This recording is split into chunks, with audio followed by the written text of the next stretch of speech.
Great. So we're calling the meeting to order. It's 1:01 p.m. Do we have confirmation of a quorum? Yes, we do. Thank you. Let's all rise for the Pledge of Allegiance for the U.S. flag and the Texas flag.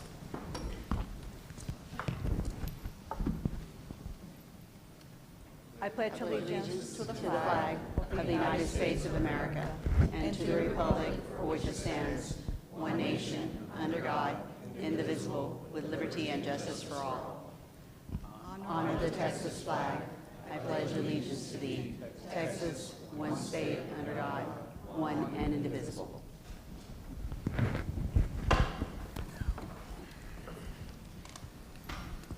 Now let's do a moment of silence, please.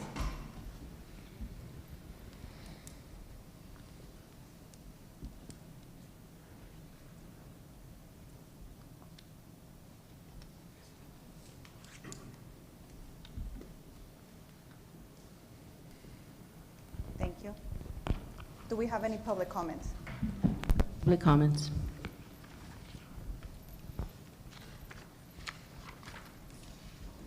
We're going to move to item E on the agenda, the workshop for our integrated resource plan.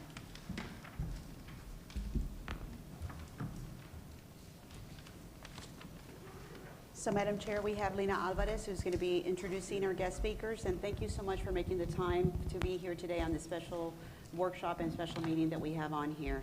And with that, I'll have Lina commence. Thank you, Ms. Marilyn. Good afternoon. My name is Lina Alvarez, and I am Bronzeville PUB Energy Risk Manager. I will be leading the Integrated Resource Plan project.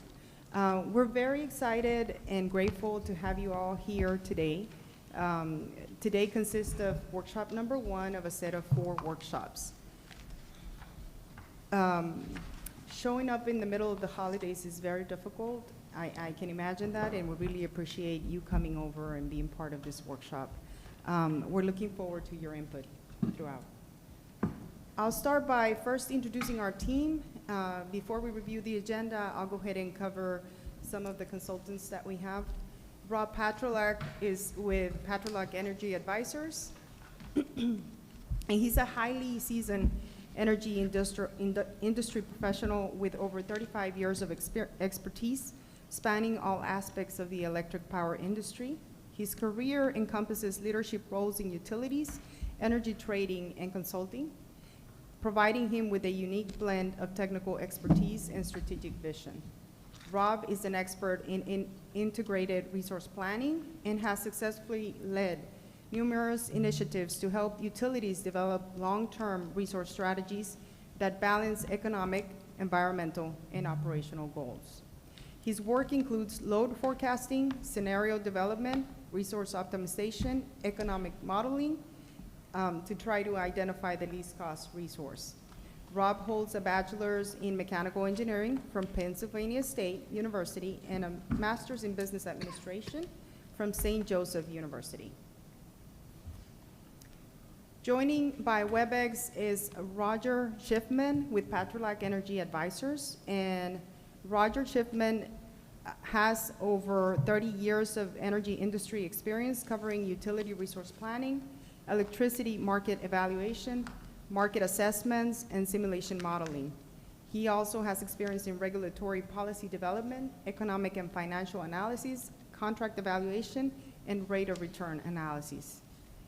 In addition, besides Roger Schiffman, we also have Mark Kwan. And Mark Kwan is actually a principal forecast consultant with Itron Forecasting Division. He has joined Itron since 1997, and Mr. Kwan has specialized in both short-term and long-term energy forecasting solutions. Prior to joining Itron, Mr. Kwan worked in the gas and electric and corporate functions at Pacific Gas and Electric Company, PG&E, where he was involved in industry restructuring, electric planning, and natural gas planning. Mr. Kwan received a master's in operation research from Stanford University and has a bachelor's in applied mathematics from the University of California at Los Angeles. In addition with us today is Glenn Justice. He's a senior partner at Experience on Demand, and he has over 35 years of industry and consulting experience in the electric utility industry. He specializes in energy risk management and capital investment planning, and has served BPUB as an energy risk management advisor since 2015. For the IRP, Glenn is working as an extension of BPUB staff to perform technical reviews of IRP work products and assist BPUB with power supply decisions. Glenn has a Bachelor's of Science degree in nuclear engineering and an MBA with honors. Now, if everyone else can please introduce yourselves, I would like to go around the table. We will appreciate your participation. I guess we can start on the right-hand side. Yeah, I'm Gerardo Martinez. I work with a local company, Rich Products. Have an engineering background and currently a board member. Hi, Daisy Zamora. I'm a scientist and professor at the University of North Carolina School of Medicine.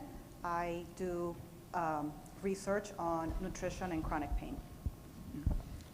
Good afternoon. My name is Al Villarreal. I am the CEO and chairman of the board of International Bank of Commerce here in Rio Grande Valley, and I just new to the board here. Good afternoon. Alejandro Nájera, past energy experience, current builder, and happy to be here. Good afternoon, Chester Gonzalez. I'm a PubCap board member. I'm an attorney, practice law in Brownsville. Happy holidays. Nice to be here. Carmen Nordyke, I'm an insurance broker, PubCap member. Joe Medrano, PubCap member, small business developer. Daniela Sosa, PubCap member. I do SBA 504 lending for the federal government. Araceli Aguilar from Gomez Fragoso Associates. I'm an accountant, a PubCap member. Mark Dombrowski, I'm the Chief Operating Officer. Marilyn Gilbert, General Manager and CEO for the Brownsville Public Utilities Board. Constanza Minor, I'm the Chief Administrative Officer for the Brownsville Public Utilities Board. Paul Gonzalez, General Counsel and Chief Legal Officer for the board. Glenn Justice, Experience on Demand. Hi, I'm Rob Patrolak with Patrolak Energy Advisors. Buddy Garcia with Modern Stewardship, former Brownsville resident and native, and happy to be here. Thank you. Lindley Hurd with Focused Advocacy, Government Affairs Consultants for PUB. And Kurt Seidlitz from Focused Advocacy. Our firm has the pleasure, together with Buddy, and representing on legislative and regulatory matters.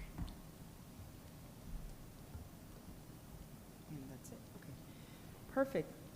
Thank you so much for joining us today. As I mentioned, it's good to have you. We'll start with the agenda. The first item we'll see is the introduction to the integrated resource planning. We'll cover some mega trends. We'll discuss the workshop plan and then move on to cover some of the key tasks of the integrated resource plan.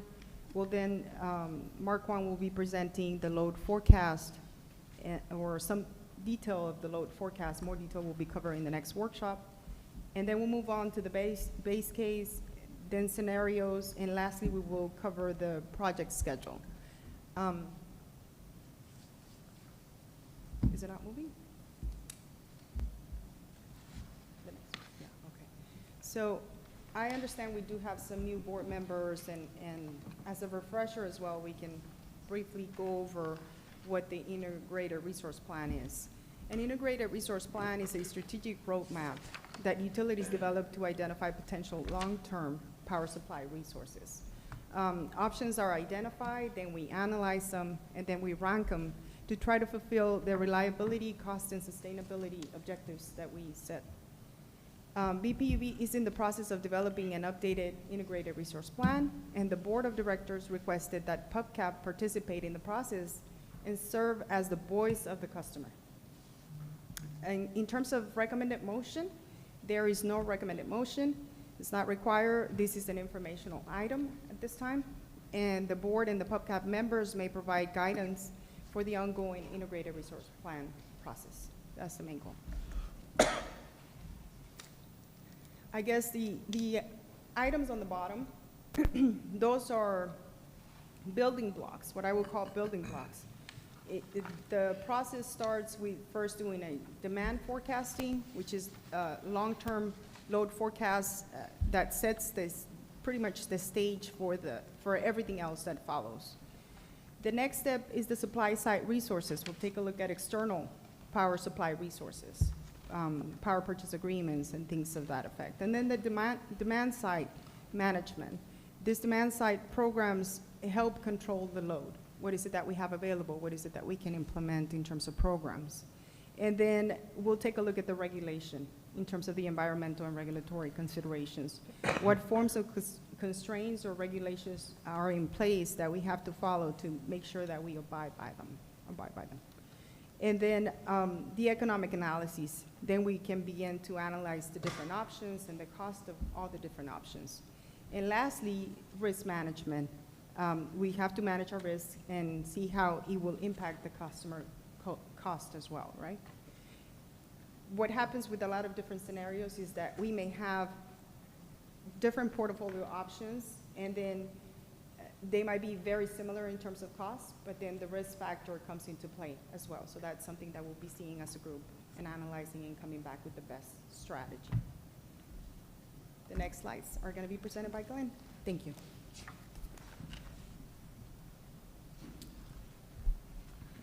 Great, thank you, Lena. So I was asked to deliver a few slides, I think, just to kind of break things up, and we have quite a bit of material here. So, again, we recognize we have, you know, a group of people here with different backgrounds and so forth. So some of these slides might be a little bit basic, but we did want to ground everybody in some of the key principles here. So why do we do an integrated resource plan? So typically, when an electric utility, even, you know, kind of regardless of whether it's a smaller utility or a larger utility, when you make these long-term power supply decisions, you know, if it's a contract like a power supply, offtake agreement from someone else's plant, those agreements can easily be in the hundreds of millions of dollars. And if, of course, if you're actually going to build a power plant, you know, iron in the ground, that's going to typically be in the billions of dollars. So these decisions are very, very large in magnitude, number one.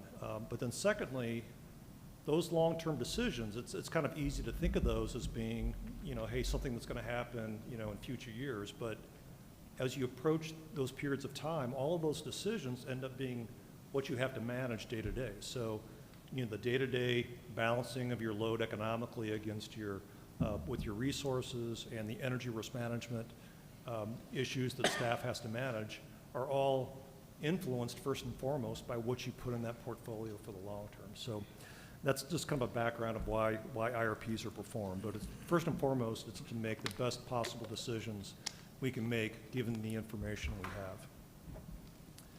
have. Some of the key considerations of that. Yeah, there we go. Thank you. So these are just some of the key considerations. So in traditional IRPs, you know, reliability is first and foremost, and I'm going to touch on that in a moment. But of course, cost effectiveness, environmental sustainability, you have various constraints. You have to think about regulatory constraints. You might have environmental laws and so forth that create boundaries on your power supply choices. You also want to, if you can, engage your stakeholders. And in this particular case, it's great to see that this process will include participation by the PubCap as voice of the customer, because ultimately it's the customers that are paying the bill, customers that live in the community, and I think BPUB management wants to make the best possible decisions, both economically, but also in a way that's sensitive to customer and community preferences. And then lastly, from a strategic planning perspective, you know, there may be a long-term view. You know, Brownsville PUB has an important role in the community, not just as the power and water provider, but also in terms of a key employer and a central part of the fabric of the community. And so all of these decisions we make regarding power supply planning has an important influence on how BPUB fulfills its strategic objectives.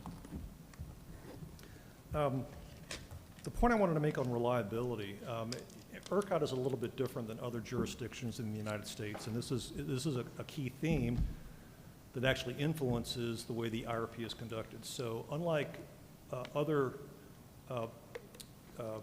jurisdictions, ERCOT is responsible for reliability, first and foremost. So ERCOT is the balancing authority on a second-by-second basis. It's ERCOT that balances resources against loads. The utilities actually have a secondary role in terms of power supply reliability. And so in the case of this IRP, what we're really looking at first and foremost is economics and economic risk. So, you know, making decisions that give you the lowest overall cost ideally, but also that promote stable rates. But that's not to say that you don't have a role in reliability. There are certainly choices you can make that at a local level can influence reliability. And so we want to be able to be mindful of some of those opportunities. For example, behind the meter generation would be one of those things that can augment local reliability. Where we place generators on the grid nearby, even though ERCOT is responsible for reliability, that can have an influence on things like transmission constraints. So all of these things do dovetail with reliability, even though ERCOT has that primary responsibility. Another aspect of reliability, though I think that's important to not lose sight of, is ERCOT, they changed the rules. I think we've seen that. We certainly saw major changes after Winter Storm Uri, and those by and large were good changes. But it would not shock me that if we have another adverse reliability event in ERCOT, at some point they may change the rules and put that reliability responsibility, that requirement to maintain a certain level of resources back on the backs of the utilities. And so I think it's just prudent to maintain a nicely diversified portfolio of resources. It's no different than your, personal investment portfolio. You don't want all of your eggs in one basket, and you need to think about not just the short term, but the long-term changes that could occur in ERCOT. And all of those risk factors will be addressed as part of the IRP analysis. Next slide, please. There we go. Just again, I'm not going to go through all these bullets, but just to kind of level set. So integrated resource plans are typically done by utilities plus or minus every 5 years. Some utilities do it more often. Some utilities might not have any requirement to do that. They might do it every 10 years. But in the case of Brownsville PUB, we've typically done it around every 5 years. And the last IRP that was done, it began in 2019, and it was finalized in 2020. But just like we normally see, significant changes have occurred in ERCOT and also in federal and state legislation. We, of course, have this kind of revolving door of who's in the White House and the political and the regulatory construct we're under, and basically the rules are changing underneath our feet. And so it is timely and appropriate that we revisit these long-term plans, and that's why we're undertaking the IRP at this point in time.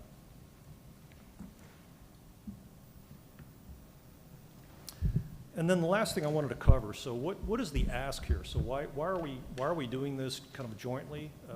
We have this series of 4 workshops, as Lena mentioned. In addition to just general participation and oversight of the process, and again, we're grateful to have the expertise and just the wisdom of the different people that are participating here today. But I'd like to call out 3 specific things that we're looking for from the collaboration between the board of directors and the PubCap. First of all is to help us establish goals and evaluation criteria. So what typically happens in an IRP is you will define kind of a matrix of criteria against which you evaluate these different resource options. So you're going to think about, what creates the lowest cost, what creates the lowest risk, what might create the lowest environmental impact, so on and so forth. And typically in a high quality IRP, as is being done here by Rob Patrolak and his team, is you need to define what those rating criteria are through the process so you have a benchmark against which to judge your different portfolio options. Secondly, is to engage and to provide feedback on the methodology and the assumptions. So typically an IRP is performed using a particular framework, an analytic methodology that I think Rob will talk about along the way. And so we want you to understand that, provide feedback on it, and in particular, the key assumptions Most importantly, I would argue, is the load forecast, which we're going to dive into more in a subsequent workshop. The load forecast, as Lena mentioned, is the foundation to your IRP, and so we need to get a really clear understanding of what we need to plan for in terms of electrical demand on the system. And then lastly, to provide meaningful input and feedback on the recommendations and results. And so this project, which we hope to conclude in spring of 2025 after the analysis and workshops are completed, will be not a final decision, but a roadmap, and basically a set of key considerations and information and recommendations that will help PUB make these major power supply decisions. The IRP will not conclude in a specific decision. That will then be a separate process that the board will walk through as part of its responsibility in governing the utility. So with that, Lena, I think is Rob up next? Okay, very good, thank you.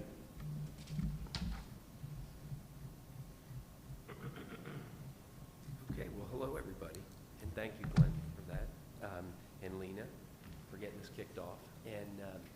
And obviously today we're going to be talking about the integrated research plan. And I want to thank everybody for their participation. This is just the latest, effort for Brownsville to include the community in what we're trying to do today, which is really to establish an energy strategy for Brownsville, not only for maybe the next couple years, but also for maybe the next 25, 30 years. Hey, Rob? Yeah. I apologize for interrupting you. That mic, you have to get a little bit closer to it. Okay. And it just, I think what you have to offer is going to be great, so I want to make sure everybody can hear you well. I appreciate it. Can everybody hear me okay? Okay. So, as Glenn, indicated, I mean, some of these investments can be quite large, and they basically make a commitment potentially for, like I said, 30, 40 years. And so you need a rigorous process to take a look at it. And that's really what we're going to be talking about today. What's our process? How do we engage the community in setting this energy strategy, and what that process is? So I have a couple questions. So who in here has an electric vehicle? Anybody? One. Two, okay. Who thinks they're going to have an electric vehicle in the next 5 years? How about in the next 10 years? More hands. Okay, so you see the trend. Obviously, electric vehicles, it's not a requirement. We have gas vehicles, but there's an attraction, and that's something that we've seen growing in the energy industry. How about data centers? We all love the AI, the opportunity that we have with AI. Bitcoin is a big business. I see clients, all across the country trying to figure out how to deal with Bitcoin operations or AI operations coming in. Who thinks that in Brownsville we're going to see those opportunities? I think everybody feels like it's coming. And what we're talking about is how electric demand is going to be increasing really across the industry. And so, everybody feels that. Everybody feels it from a different perspective. How about some other things like renewables? 20 years ago, how many renewables did we see on the system? Probably over the last 5 to 10 years, we've seen a lot more, right? And by bringing in those renewables, what's it caused? It's caused some issues. There's been operational issues. I've read about what's happened here in ERCOT from time to time. And what it's driven is because of that growth, it's caused a significant impacts on operation. I have a utility client that has a goal to install or have 35% of their demand covered by renewables by 2030. Now, they're not in an ISO like like ERCOT, they're not in an RTO. And so they have to balance it. And so they've made some big commitments, and what they're finding out is their operation of units where these solar units are coming on and, discharging, and then all of a sudden they drop off. It's causing cycles of their existing generation. Now, how does Silas Ray do with cycling? I mean, that's a challenge. It's a challenge for units like that. And so what I'm getting at is this rise in renewables, this impact really has an impact on operation. So when I think about an IRP, what I like to do is I like to think, well, what are the mega trends? What's a mega trend? Mega trend to me is a trend that we're seeing developing in the electric industry that we think is picking up momentum and we think is going to continue over the next 20 or 30 years. So on this slide here, we talk about some of those mega trends. So electrification across the sector. So the concept of transportation going towards electrification. We just looked at EV. We didn't talk about business. We didn't talk about trucks. Somebody here has food trucks. Would they be electric? How about your utility trucks? Would they drive to electric? And what's the timing? These are all things that need to be looked at. The advancements in digitization and smart grid. So grid management is something that has come along. And why has it come along? It's come along because we've injected renewables onto the system. It's a challenge when those swings go up and down. And so you need to have grid management. And so we've made a lot of advancements in grid management, which allows us to operate that. The focus on grid resilience and reliability. So weather has had an impact. I have some clients in Florida, and so they're spending a lot of money on weatherization and taking substations out of below sea level areas. Some common sense things, but those are the kinds of things when we talk about grid resilience and reliability, you're insulating yourself from weather outages and impacts of hurricanes and those types of things. Cybersecurity has become a big deal, and that's part of this as well. The attacks on systems to shut down power and cause chaos. The attacks are numerous, now, and so your IT infrastructure needs to cover all that. And then, of course, regulatory and policy changes. I mean, that's another huge trend that we're seeing. You've heard about, most likely, the Inflation Reduction Act, right? So the Inflation Reduction Act or the infrastructure legislation, where they've put in billions of dollars to support investment in all of these different technologies, across the country, and that's driven significant change over the last 4 years, over the last 10 years. And so we expect that to continue. And so that's really what we're talking about with mega trends. Do those seem like the right trends for the electric industry, or am I missing it? Okay. But what about nuclear? Nuclear, Yeah. Good point. So small modular reactors have a big, have been getting a lot of attention. And in particular with data centers. They talk about, so the data centers were key AI type centers where they need to have redundancy, and in some case triple redundancy in order for it. Small modular reactors are often talked about as being one of the sources of power. Usually they have a source of power like small modular reactors, they have a backup, and then they have a third feed that goes into the site. And that's usually like a connection, like from Brownsville or from some of the other utilities here in this area. Right now, the latest is, there's and I'm going to talk about it on one of the slides later. They, the Biden administration has been trying to move legislation forward to ease the approval process for this type of technology.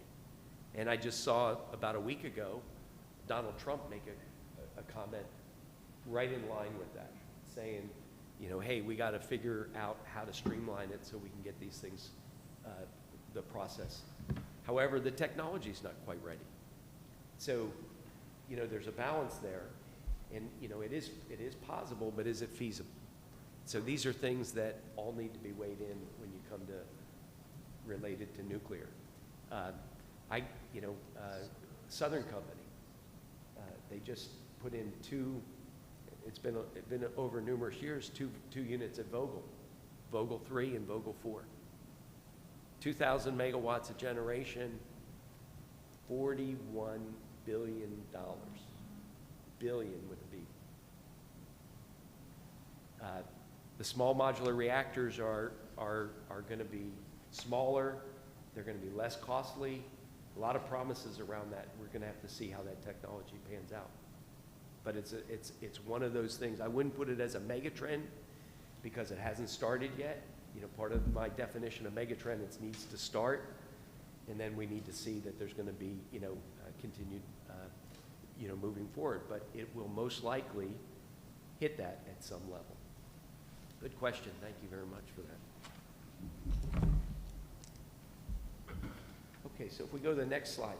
So what this slide really talks about is the engagement for Brownsville and how we want to involve the community in this integrated resource planning process. And, one thing I just want to say to you, with all those megatrends, with all those changes that are going on, can you imagine how difficult it is to figure out, well, what do you build next? Do you put in an LMS 1000? Do you put in an LM 6000? Do you put in solar arrays? Do you put in wind? All those technologies. Do you use demand side management and energy efficiency? How do you come up with your load forecast?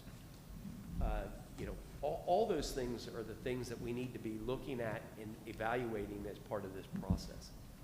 So to engage the community, we've planned 4 workshops. This is the first of the 4 workshops. And this one is going to really be an introduction to the IRP. And it's also going to, we're going to talk about the mega trends that I just talked about. And I'm going to walk through the steps that we're going to go through. And we're going to talk about scenario planning and the way we evaluate these different plans. And so we're going to talk about all that today. The second workshop, which was January 13th, we're planning to talk about the assumptions and the variables that are involved in doing an evaluation like this. We're also going to talk about the evaluation criteria. Glenn mentioned that earlier. So we want to engage the PubCab as well as the board on how should we rank and evaluate not only price, but there are other attributes. There's environmental attributes. There's reliability attributes for each of the different projects. The way that these operate. Solar, it's not something that's on demand like a reciprocating engine or a combustion turbine or a combined cycle. You basically, it comes on and off when the sun is up. And then you have the same problem with wind. And when I say problem, it just is a challenge. And so we have to figure out how do we, most of our load, we need to have power when we need the power. And we need to figure out, well, what's the right mix of generation in order to achieve that. So the second workshop, that's how we're gonna be focused on the evaluation matrix and the input assumptions. The third one is where we're gonna come back. We're gonna have done the analysis. That's gonna be on February 26th. We're gonna come back. We're gonna share the analysis that we've done. Can I interrupt you? Yes. Sorry. Which other stakeholders will be included in workshop number 2? So it's going to be the PubCap, and it's going to be the board, and it's a public meeting, and so anybody can participate in that. Is that? We talked about last night with him about other engagements, obviously other city leaders, Port of Brownsville, different types of community members, the JBIC, any other people. So the plan that you have right here in your workshop plan is this stakeholder meeting, which all the other ones, and so, but we will be engaging other stakeholders in the community to get other inputs and trends that they are seeing. Of course, there's other states trends, local trends that we need to include as part of the process. Thank you. I think it's very important to invite other stakeholders to be part of this process so that we don't, make this load forecast assumptions in a vacuum. And we're able to, speak to large businesses, the people in charge of bringing any large businesses, as well as, and anybody else from the public who might be interested. Thank you. Yeah, good comment, thank you. Yeah. So with the third workshop, that's where we're going to review the analysis. We're going to hopefully by that point we're going to have sifted through, based on the criteria that you've set, based on the analysis, and we're going to maybe have 2 or 3 different candidate resource plans that we're going to look at. We're going to have them ranked based on the evaluation criteria that we defined as a group, and then basically, and this is going to be a PubCab meeting. And the PubCab is going to make a recommendation, and other stakeholders that would be included for that. They would make a recommendation to the board on what their preferred plan is. And then the fourth workshop, we're going to come back to the board. We're going to share with the board, what the preferred recommendation is of the PubCab.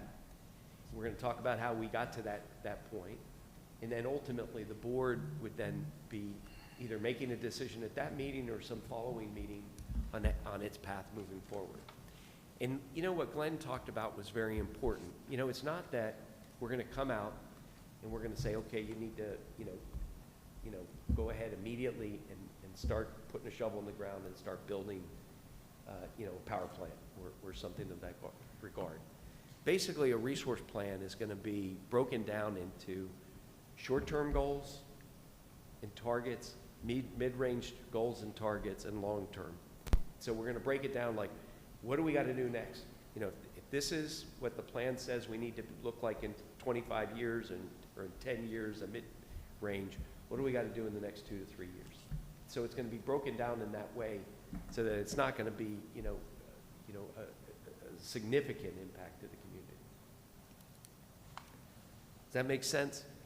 Is there any questions on that? Okay. One quick question. Yeah. So, just looking at the deliverable, is the plan going to have recommendations as far as like what specific generation type and model number, or how far does it get into details?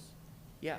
So what we're going to come up with is an optimal plan that is for Brownsville that will suggest what that might look like given a forecast of load that goes out in time, a forecast of gas prices that go out in time, a forecast of technology changes out in time. So there's a lot of assumptions that go into it. And so what it's going to be is it's going to be a recommendation, okay, if in the near term we want to, if in the near term we decide that we want to do a capacity and energy RFP to go out and understand what the costs are in the market. If in the near term we want to actually secure power, that'll be part of the recommendation. Then it'll be, okay, in 2 to 3 years, we need to look at it again because those assumptions may change. All the points, the progression of electrification could be different than we thought. The progression of the data centers build out here in Brownsville could be different. And so we need to continually keep updating this plan. So it's not a once and done thing. This is something that you refresh regularly and you're constantly figuring out, okay, to keep my options open, to be able to make good decisions, what do I got to do in the next couple of years? Sets the longer term goal so that we know where we're heading, but that longer term goal could be evolving. Does that answer your question? For now, yes. Okay, Thank you. Good. Okay, so I talked a little bit about this, and I don't think I need to spend too much time on this. So this is what we're going to cover today, and we're going through that now. If we go to the next slide. talked about the workshop number 2. This gives you an idea of some of the variables that we're going to be sharing with the group on some of our assumptions here. Now, you know, the reality is, you know, I don't know whether the public is going to have assumptions on this, you know, as far as, but we're going to be sharing how we came up with these assumptions, why we think they make sense, and hopefully you'll look at them and say, you know, that seems like a reasonable approach. They look like they've done their research and those are reasonable, and so that's probably the level of input that we're going to get from the assumptions. If you go back real quick, the evaluation matrix, this is where we need to determine what's the most important thing related to evaluating a resource plan here at Brownsville. You know, I always talk about it as a three-legged stool: reliability, environmental, and economics. And all of them, you know, if economics is the most important thing, you know, at least historically, you built a lot of fossil, you didn't do, you know, any renewables, and so your environmental leg was really weak. But if you put all the emphasis on economics, you came out with one type of resource plan. If you put everything on reliability, you could gold plate everything. You could spend all kinds of money on reliability, build redundancy and all that type of thing, but economics goes out of kilter. And then the same thing with environmental. If you put too much emphasis on environmental, it can impact reliability and it can also impact costs. So what we're going to be figuring out when we look at that evaluation matrix is what's the best mix for Brownsville? Where do we want to put the emphasis so that we maintain the balance of that three-legged stool? If we can go to the next slide now. Okay, the third meeting, as I mentioned, we're going to come back and we're going to evaluate we're going to look at the analysis that's done, and we're going to talk through that as a group. And this is probably going to be, this is going to be the PubCap plus, you know, the community that we expand to. And then the next is as I described to the board. And then the final report that actually outlines, you know, all these details in a report, that'll be done by April 4th. And we are working on schedule to meet this schedule. Okay, go to the next slide. Okay, so what I'm outlining here is kind of the key tasks in order to complete an integrated resource plan. And what we started off every project, we started off with a kickoff meeting. We talk about goals, we find out who's involved in the project. We've obviously done that. We started the project in August. We've reviewed a lot of data, a lot of information's been shared about the operations of Brownsville PUB. We've had an opportunity to look through all that. First step of the process is to develop a load forecast. Mark Kwan, who's going to talk a little bit about that a little bit later, has worked on it, and we've completed at least the base case and the scenarios for the load forecast. The plan here is, you know, to introduce the methodology and approach, and then at the next workshop, we're going to talk about the actual forecast in detail. Another step that we do, yes? I'm going to give a little bit more context on the base format for those of you who haven't been involved in an integrated resource plan. And feel free to stop any time when it's not understand. This is what we think is the most likely scenario, but also the scenario that is the base case if we think that the status quo is going to maintain. And then he's going to go and talk into other ones. So that is what a base case scenario is. Then you have high, if you think your growth is going to grow exponentially. And then low, less than what you think is going to grow. So I think that's important to keep in the back of their mind. Where do we see the trends? And where do we see, we've had a various different conversations in the past, some past board meetings about what we're seeing in our growth and projections, what new industry is locating, you know, the attention that we're receiving from the state in our backyard because of who we have in our community. And all of those things are very important that can affect the base case. And this is just a planning tool. And as a planning tool, it doesn't mean that it's going to hit or not hit. It just means this is what helps us. And that's why Rob earlier on said, hey, if we need a pivot along the way, we can't continue with the plan if we see another data point that comes in. And the intent is for us to have a community engagement around all of this here. So this is not a typical way that this utility has practiced integrated resource plans. It's always been done, like this, but not necessarily as open. And we're changing and following other models from other parts of the country and other parts of the state. And other past board members that sat in your shoes had also expressed that desire to move forward. And if this is why we're here today and providing that context. I also want to be mindful of your time. I know we started at 1. And so, Mayor, thank you for joining us. I know you had a previous engagement and joining us here. But how are we doing on time? I don't want to lose a quorum because we do have some action items that we also have. And I know I'm cutting Rob off right now on his presentation, so that way we can get through the agenda and out within the hour. We're good? Okay, 45 minutes. All right, perfect. Yeah, and we're on time for 45 minutes, so that's good. Okay, so thank you for that explanation. So, Marilyn just really talked about, the base case development, and that really is the existing and the status quo case. If we go to the next slide. She also covered the reference case and the scenario planning.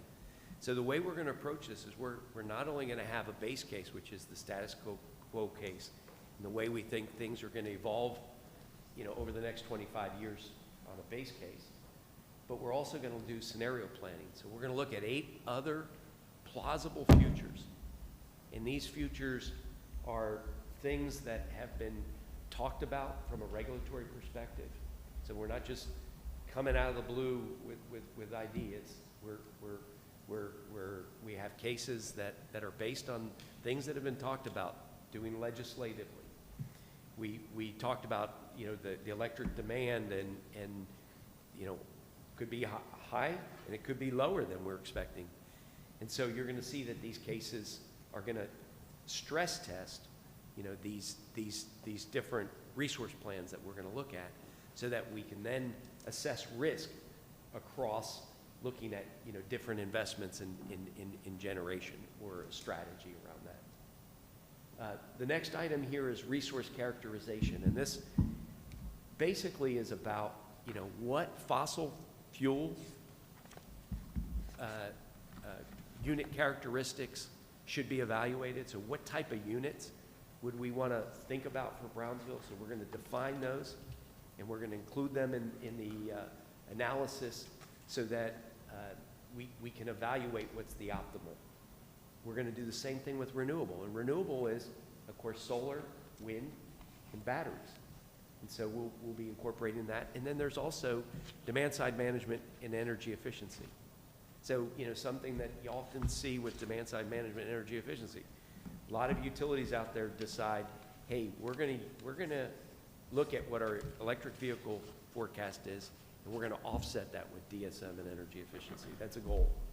Not saying that that's the goal for Brownsville, but I'm just saying that's an example of something that the industry has done, and it might be something to consider. So of course, then the next step was workshop 1, and we're in that process. If you do go to the next slide, thank you. And then once we've established, we have the base case, we have the scenarios. Now the scenarios are, what do those represent? They represent basically electric price forecasts for the ERCOT South Hub. I mean, that's really what they look at. They're different scenarios, and because they're different scenarios, demand is different, the fuel is different, the emissions are different.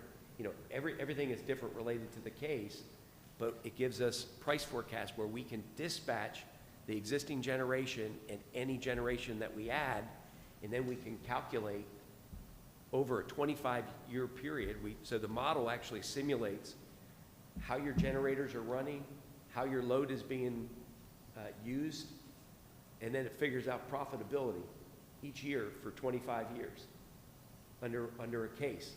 And then we say, okay, let's take a look at that under another scenario.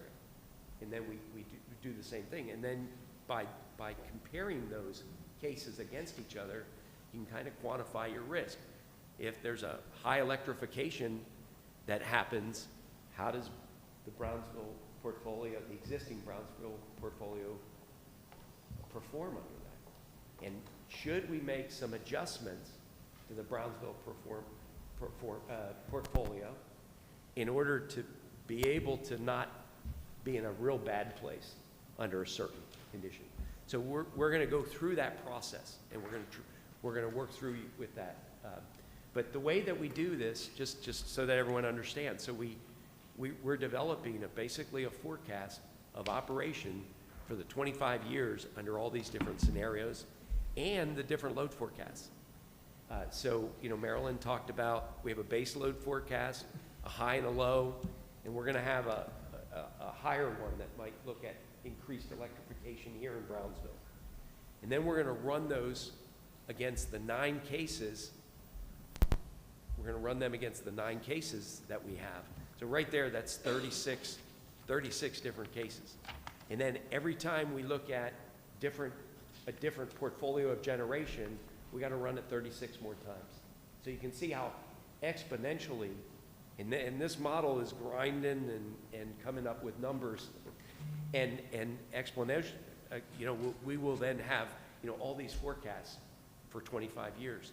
And so what we use is an approach called net present value, where we use the time value of money to bring all those 25 years back to one number, so that it's a little bit easier to compare on a cost basis those different cases against each other. And we can also quantify how much risk is in the portfolio if we choose a certain candidate portfolio. And then the last component is that price and non-price factor that we talked about.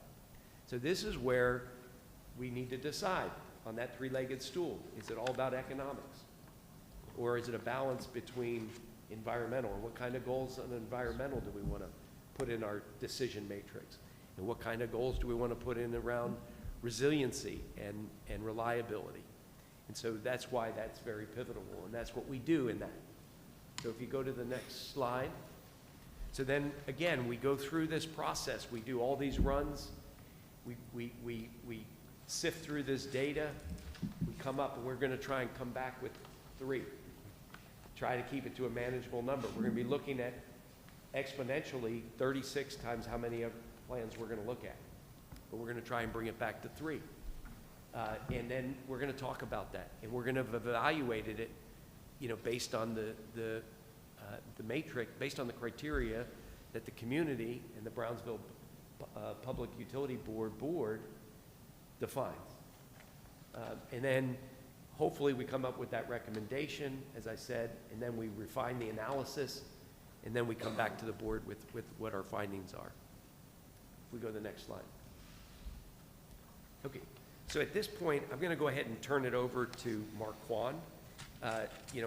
Mark and I have worked together on other integrated resource plans. The reason that I like to work with Mark, I think that Itron and his processes and his team is really the gold standard when it comes to load forecasting. They've had a great opportunity to interact with Brownsville staff, and the staff has really done a great job in helping us develop that forecast. And I think Mark has done a great job. So, Mark, I'm going to go ahead and turn it over to you. If you could just talk through, we're on your slide for IRP load forecast. All right, thank you, Rob. I'm going to ask 2 questions first. Is give me confirmation that I sound okay coming over the internet. And the second thing is I just turned on my camera. I'm not sure if you guys have video feed of me, but I just wanted to at least let you see my face real briefly. Apologize for not being out there. I will be coming out to your neck of the woods for the second workshop when we do a deeper dive into the load forecasting process. If at any point my sound breaks down or it's difficult to hear, just go ahead and ask me to pause. I'll restate things just to make sure that you miss nothing on the few minutes I have with you. With that, I'm going to turn off the camera just to improve or just to remove the risk of any sort of failures on our high-speed internet. Thank you for having me. I wanted to just spend a couple minutes here talking about the load forecasting process, key assumptions, some of the key risks, and give you a high-level overview of the entire forecasting process. As mentioned before, workshop 2, we're going to talk about the specific assumptions and the specific results there. But you feel free to ask any questions that you want. Now, it's important to understand the goal of the IRP load forecast. I have written here that it's to understand the potential demand scenarios based on key uncertainty drivers. And really what we're saying is our base case demand scenario is our most plausible case, but the goal of that plausible case isn't necessarily to be accurate in 30 years. It's to understand the key factors and the risks that you face today. That's why we're going to build scenarios to quantify or capture some of that risk. What I have here on the slide, on the left-hand side, highlights the key assumptions that go into your load forecast. Let me walk through those real quickly. The forecast is driven by an economic forecast. We're using Woods & Poole, an economic vendor, their 2024 forecast for Cameron County. That forecast contains the economic concepts like the Cameron County's GDP or GR, gross regional product growth, as well as things like the household forecast or population forecast or income forecast. What becomes important about the economic forecast is understanding the past economic growth relative to the future economic growth. Historically, over the last 15 or so years, Cameron County's grown at about 2.5% in terms of gross regional product. Now you contrast that to where the forecast is going in the next 30 years. Woods & Poole has your forecast coming out about a 1.5%. Now right there, it tells you that your historical growth is expected to slow to a certain degree based on economics. And that really gets us to the big picture of what's happening overall in your area. Now that slower economic growth is going to be offset against things like electrification, which Rob has already talked about in terms of new technologies coming in and some of the mega trends. The second key assumption that goes into the forecast is the weather. We're using 20-year normals. Now, what that means is that we're expecting the forecasted weather to be basically a 20-year average. We'll contrast that with what some other utilities are doing. Some utilities use a 30-year, some use a 10-year. We survey our client base every year, and about 40% of the utilities are using a 20-year normal. That is the plurality, it's the most of what the utilities are doing. About 30% of our utilities are using 30 years, and about 25% are using 15 or less. So we've kind of gone with what generally utilities are doing to represent weather risk in the future. The next two bullet points are the electric vehicle and behind-the-meter solar forecast, and I'm going to couple that with adopted energy efficiency codes and standards. For the key externalities of new technologies, electric vehicles and solar, we're going to base those forecasts on the EIA, or Energy Information Administration's long-term forecast. Now, the Energy Information Administration is the nonpartisan arm of the federal government. They're responsible for generating a long-term forecast for the nation, divided into census regions, as the basis for any sort of national policy. So the nonpartisan nature of it says that the EIA forecast is trying to pull out only adopted codes and standards for technologies, and they're basing it on customer choice models and economic models. The negative is that they are not incorporating policy goals. That's important to understand, is that the EIA forecast is the economic forecast. It is not a policy forecast. For instance, a policy forecast might be, I'm from California, our governor says you will not be able to buy an electric vehicle after, or sorry, a normal vehicle. You have to buy an electric vehicle after 2035. That's a policy goal.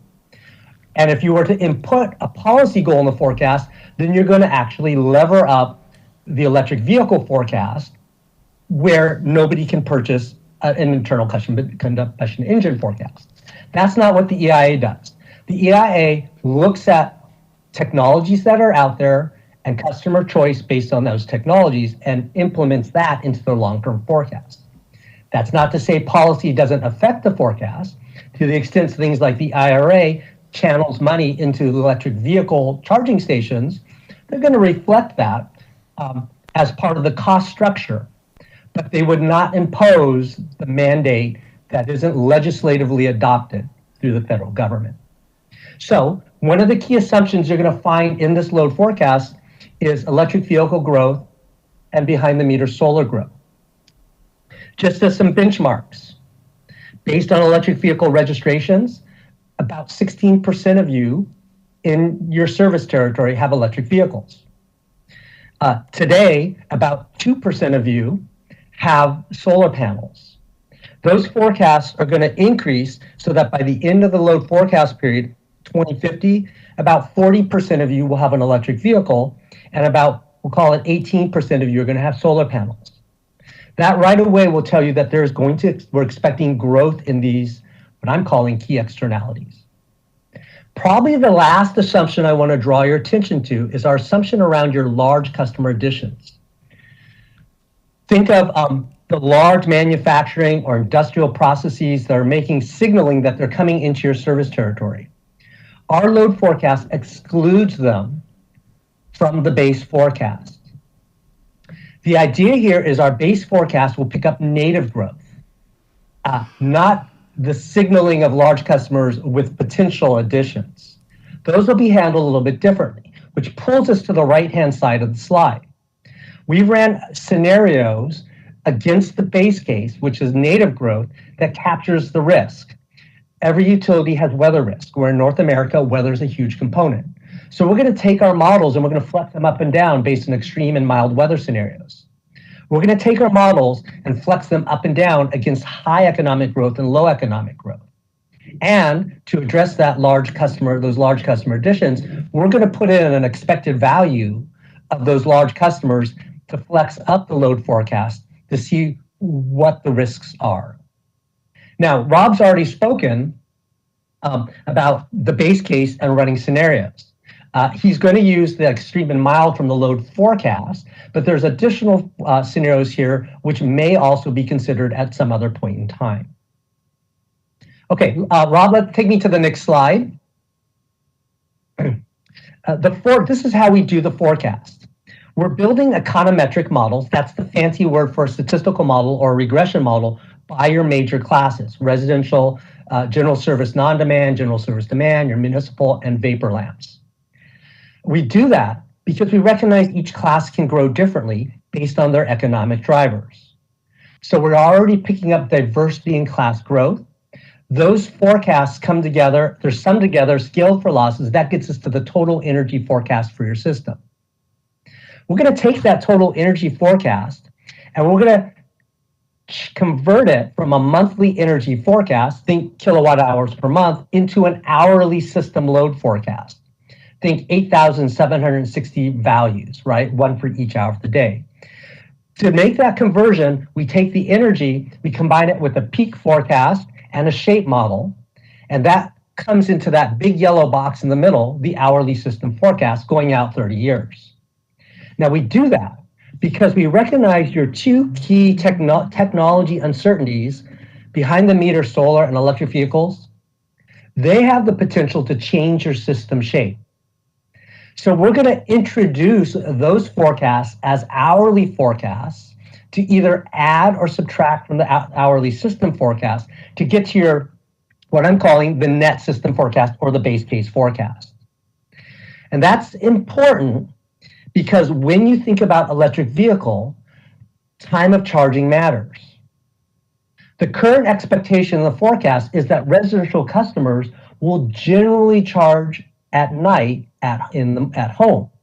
Now that evening charging will flow a little bit into morning, which will affect morning peaks, meaning that electric vehicles will affect winter peaks, but not necessarily summer peaks. Behind the meter solar generates when the sun shines, not going to affect your winter peak, happens early in the morning, the sun's just not that powerful, but you can be rest assured that the behind-the-meter solar is going to affect the afternoon summer peaks. That shaping will change the hour of your peak on the system, which is just something that you have to run to see how you're going to accommodate the shape change. It's common. This is a common framework we employ with most of our utilities across the country because we know that in the future, it's not just about getting growth right, it's getting shape change right as well. I'm going to pause right here.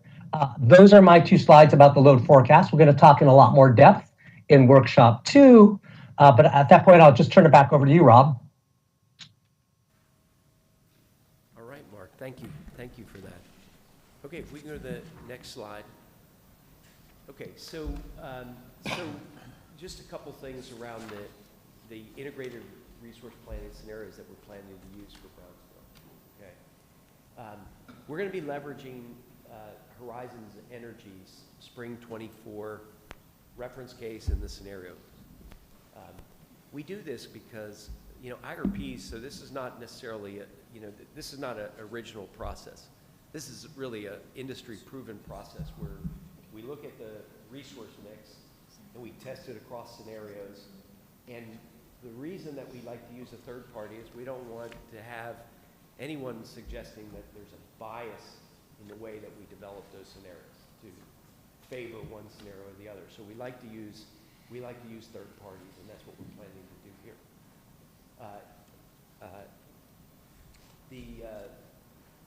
These scenarios, as I indicated, and I don't mean to repeat it, but they're all going to vary based on, and we're going to talk about them in a minute. They're all going to vary, based on the demand, the fuel, the emissions, and also the cost of resources.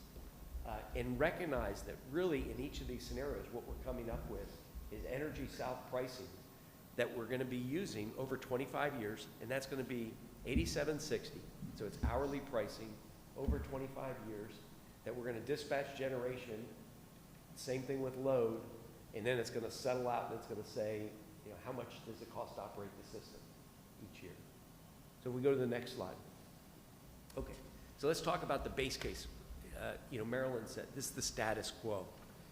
The base case is taking a look at existing generation, and this, when I say status quo, the way that they develop this scenario is they look at it from a national basis, and they look at what are the regulatory policies that either have been approved or that are most likely going to be approved, and what is the time frame of that. And then there's goals and targets where some states have said that they want to have 35% renewables by 2030, those types of things. And so they roll those assumptions into the overall base case.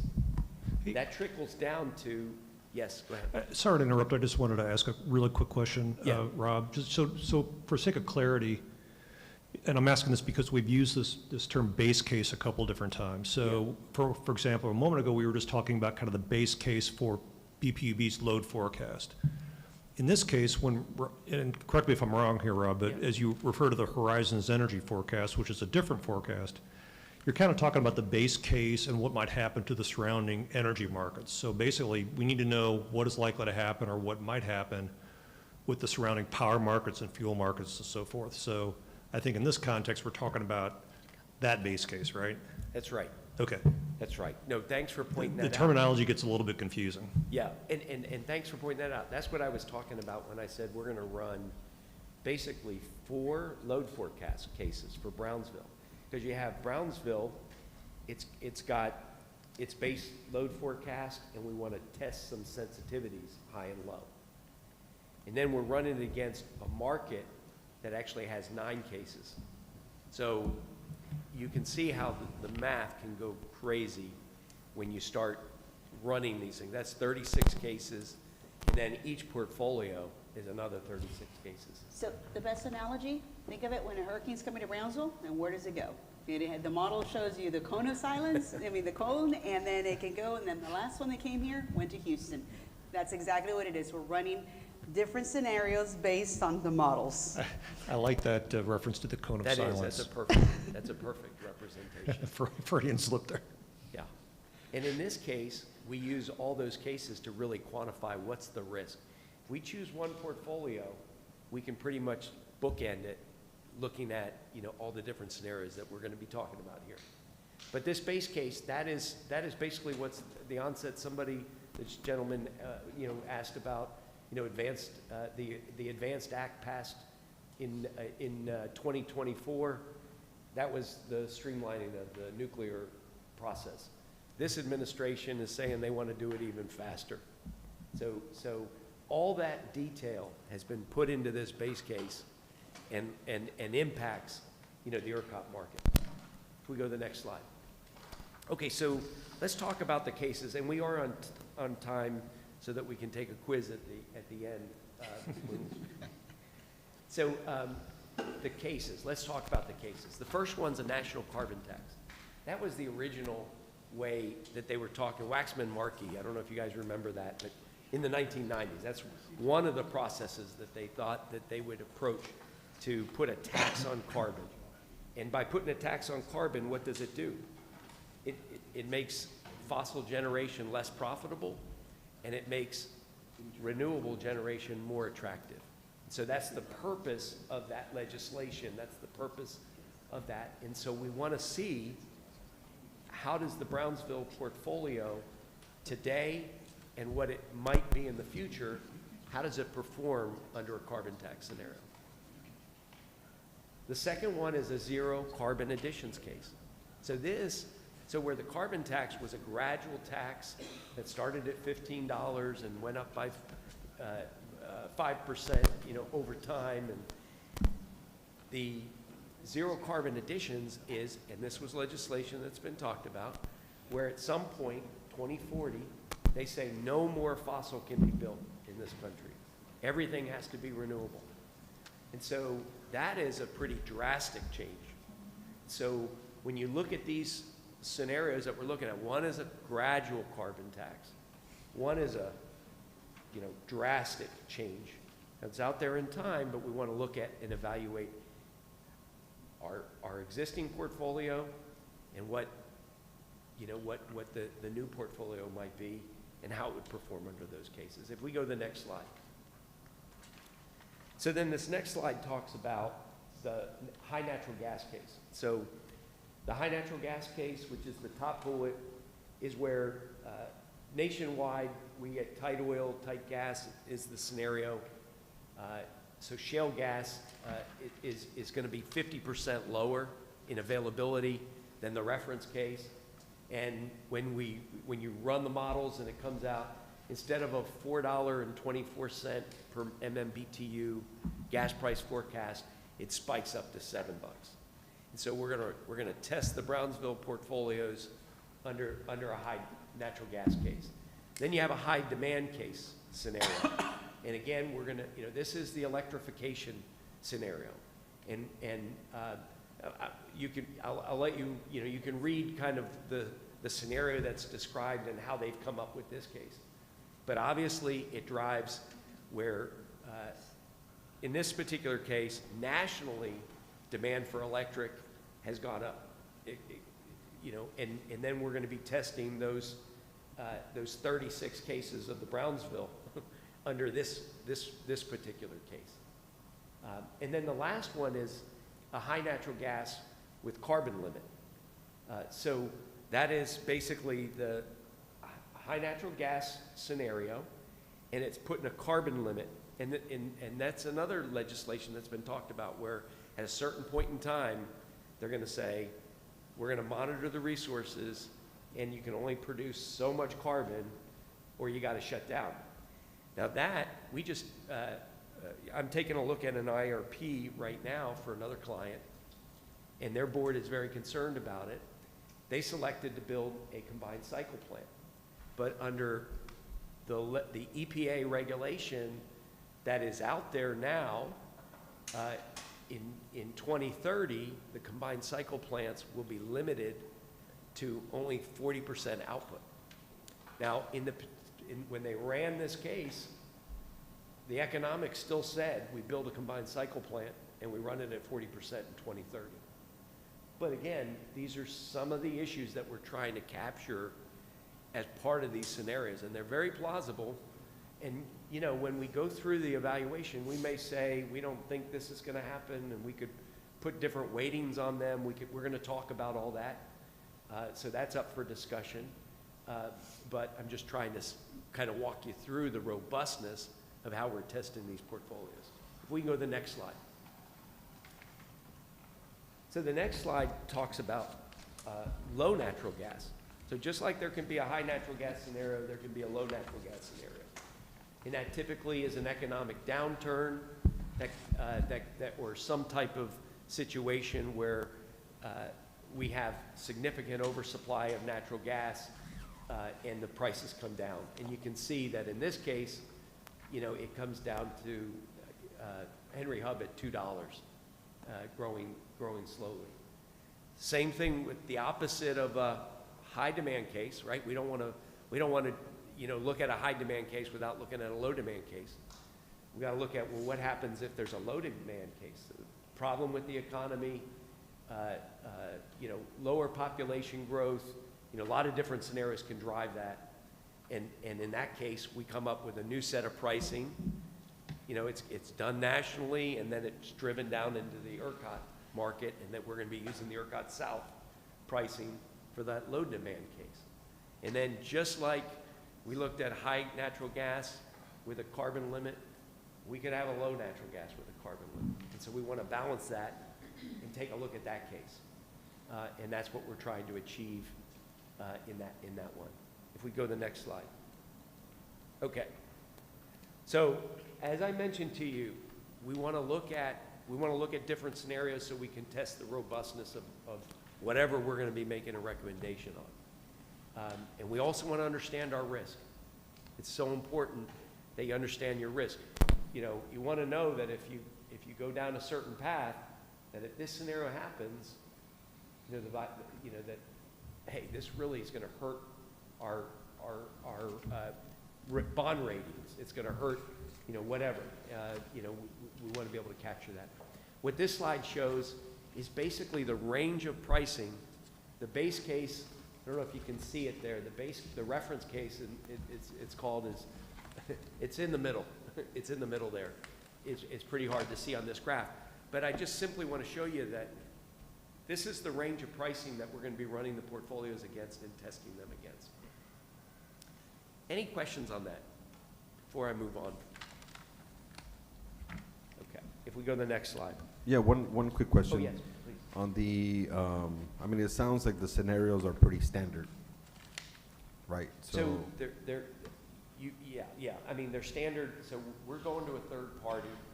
These are the scenarios that they use, and they're being used across integrated resource plans all across the country. Sure. Yeah. So there isn't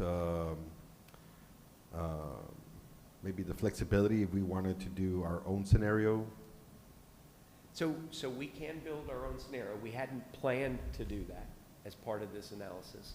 You can build them, but the whole goal is to really get the basically to have the range of outcomes and to run it against. So we could come up with a new scenario, but if it's in between those bands, it really doesn't change the solution very Sure. much. Yeah. I guess behind the meter stuff, which scenario would catch if we had a large increase in behind the meter solar? Yeah, so it would be basically the behind the meter solar. So if you had a large increase in behind the meter solar, that's a good question. Yeah, we don't have to do it now, but just curious. So,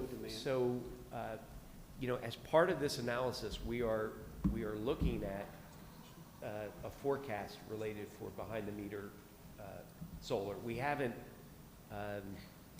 done like a load forecast where we've adjusted that, but basically those load forecasts would be either high or low, which would capture, if you had a high behind the meter, that would be the low load forecast band, because, you know, basically it would be subtracting load from the base load.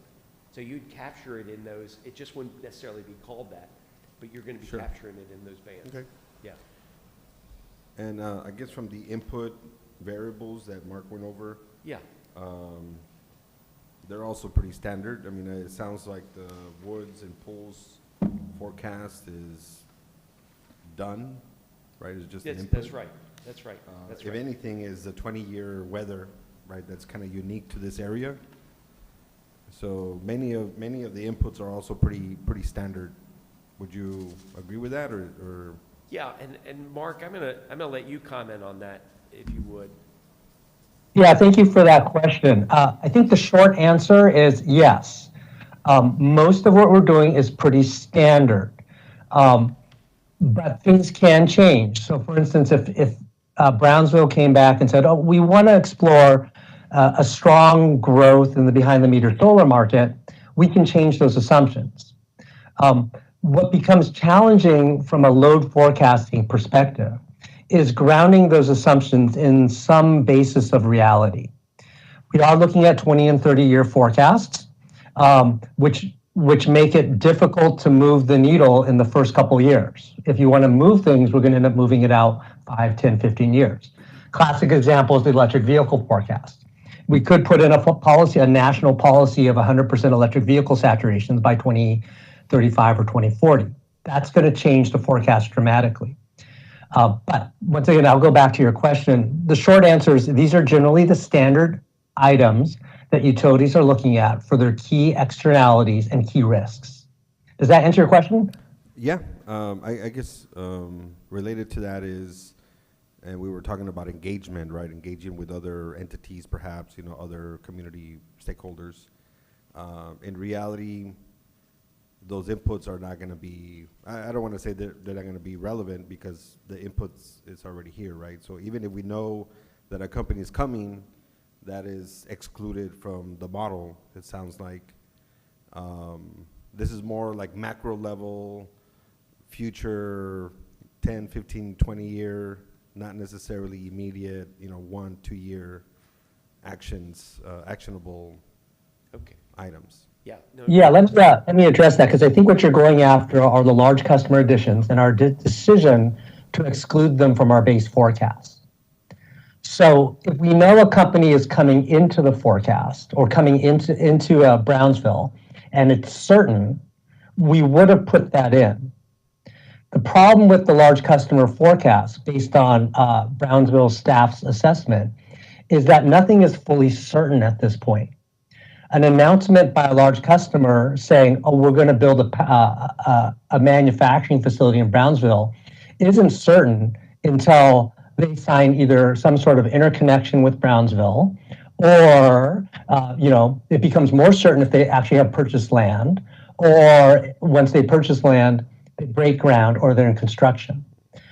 So what we looked at when we looked at those large customers is none of them had gotten to that point.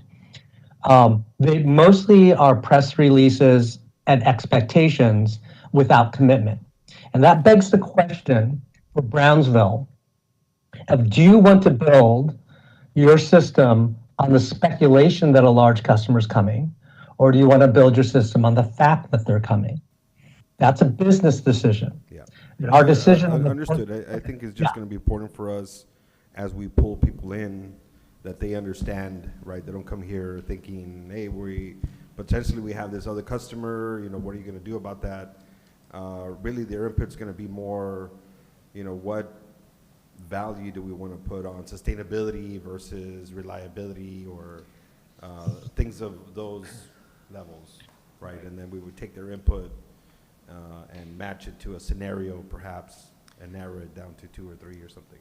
Yeah. I think a perfect example I'm going to kick in is data centers. Yeah, The way they're built and how they start and how they evolve to a certain amount of usage needed or demand. Yeah.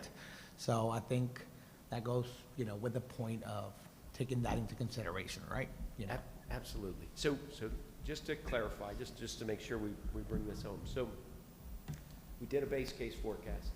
As Mark just said, we're looking at what's the growth that we have a higher confidence will actually be here. That's what's in the base forecast. Then we did a high and low weather extreme, case, so we've created some bands high and low.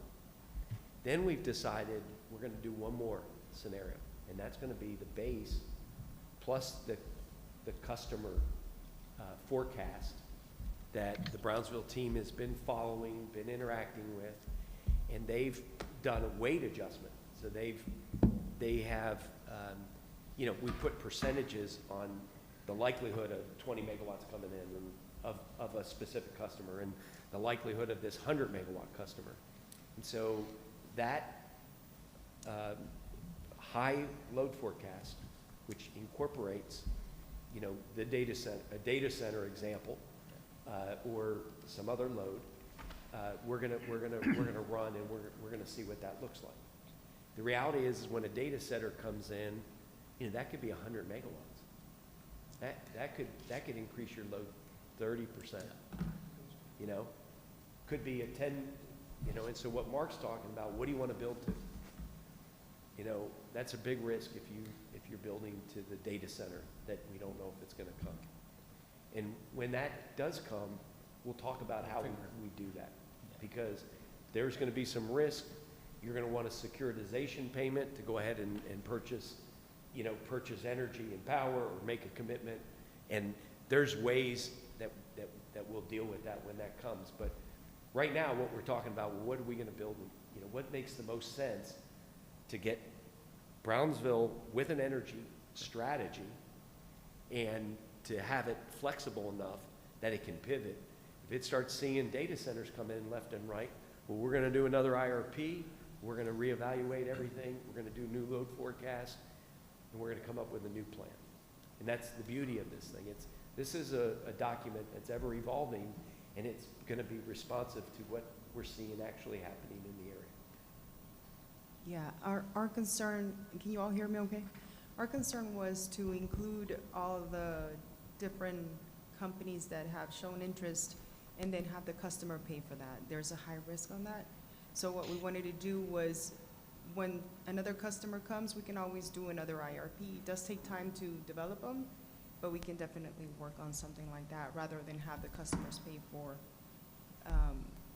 companies that we don't even know for sure whether they'll show up or not, or stay long enough. There's risk. Yeah, I think that's just an important point as we pull others in to set that expectation or understanding. Thank you. Good question, good discussion. That's good discussion. Can you describe what the top two lines are? Say that again. Can you go through the lines and describe what they are? I can't tell which is which. So the black line, which is the reference scenario, so you can see the key at the bottom there. The black line, and it really does go through the middle. It's overlapped by, you know, the blue line or whatever, but it really is running through the middle. And then you have, you know, this green, you know, the different colors. You got a high natural gas base. You got the CO2 with high natural gas. You got the high load growth case, you know, and the corresponding colors with that. And I understand it is a little hard to see. What are the top two lines?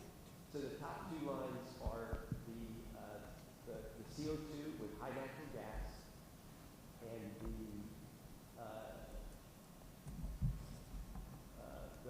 the high load growth case. Those are the two.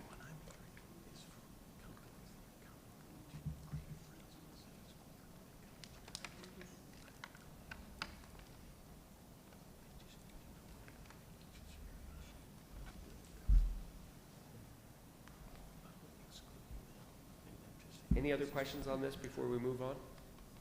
And Okay. what do the numbers mean? So in the high load growth, this is graphing what exactly?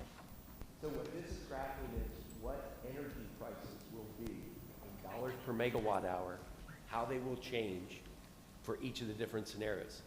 This is for our customers, What's that? for our customers. Yeah, this is going to be what Brownsville pays for power when it's buying it to serve its customers. And then, of course, you guys will have a rate increase. And if they're all up there, you're going to have done a rate increase. So this is what it would cost us if we go with the reference scenario, or what it would cost us So these are the energy prices that are used to run against the portfolio to come up with operational costs for the system, okay? So the only purpose of these scenarios is really to develop, well, what's the LNP prices that are happening under these different scenarios, and that's what they represent. So the reason that we do that is we want to be able to show that if we pick this resource plan, you might have a net present value of $100 million to operate the system under the base case, and it might be $500 million over a high natural gas case. And so if that risk is a little too much, then you might want to make a different decision about your resource plan. If you're worried about a high natural gas case that could really impact it, you may need to do some more renewables. You may need to make that decision with batteries. But again, those come with costs. And so it's a balance as you are evaluating these different cases.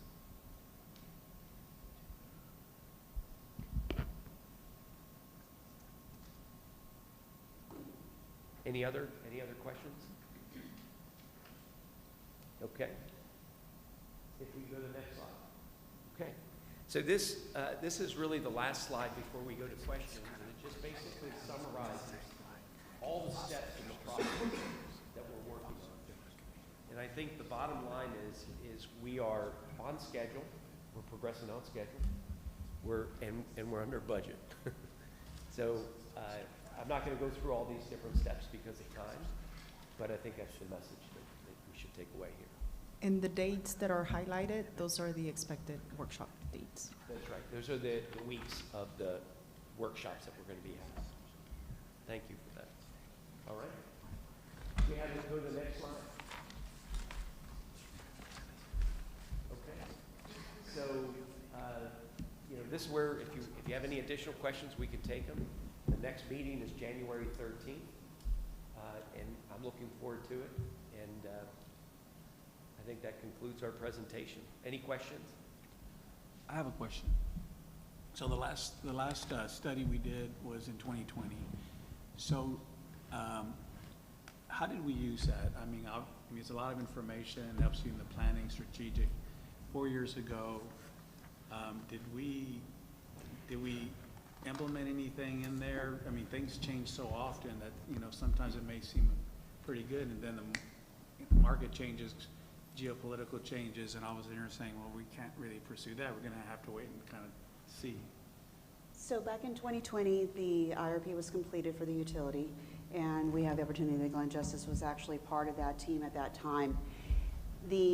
In there, the recommendation was to go for a request for qualifications and proposals. Those proposals came in, but then what we noticed was that the proposals were high from what other market indicators had indicated. In other words, the cost of the power would have increased our power costs and thus a rate increase towards our customers. So we wanted to avoid that. It was more logical to go ahead and enter into, I believe, PPAs. It was before I started, and that's how the utility ended up going into a PPA, if I remember. And then at that point, where we're at right now, some of those strategies that were there, like you mentioned, we had other market conditions that occurred, Uri, policy conditions changes, a lot of other variables have happened, and of course the industry is changing. How ERCOT reacts and what they do, we have a legislative update, and they can talk about the PCM and the performance mechanism model in the next presentation, is going to also impact how the market is behaving. Some of the URI outcomes that happen on the modeling is, for example, you, as an energy-only market, it used to be $9,000. Now we're at $5,000 or $3,000, $5,000. And so in other words, that's a big difference in what your risk profile is, which is something that we monitor here very often. Glenn, I'm going to defer a little bit more from the previous, because remember, he's working from scratch, starting over. This is what we're going to do. Some of the variables may still be there, but we haven't really done an analysis on both of them. Okay, what's new and what's not? Well, can I add to that a little bit? Yes. Sure. So I was, just the way it turned out, I was part of the actual IRP team back in 2019 and 2020. There were some specific recommendations. Much like I would expect maybe from this process, one of those recommendations was to go out, issue an RFP to get more specific pricing on both contractual and physical generation resources, and that was done. Those proposals were analyzed, and we came up with a short list of recommendations. But I think there were just a lot of things happening in the market at that point in time, and I think there was also some turnover in the board, and there just wasn't enough institutional kind of desire to make one of those major investment decisions at that point in time. So none of those options were selected.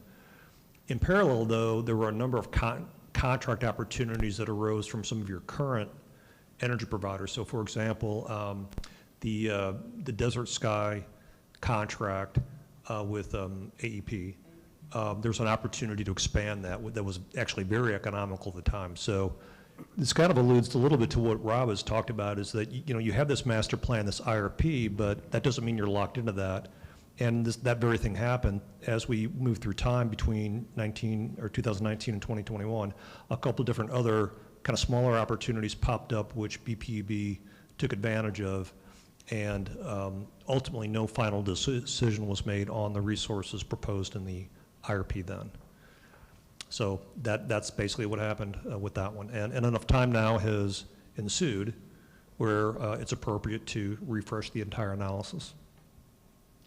Because I think, it could serve to validate, like, what you have right now is probably your best possible option, or present some new opportunities.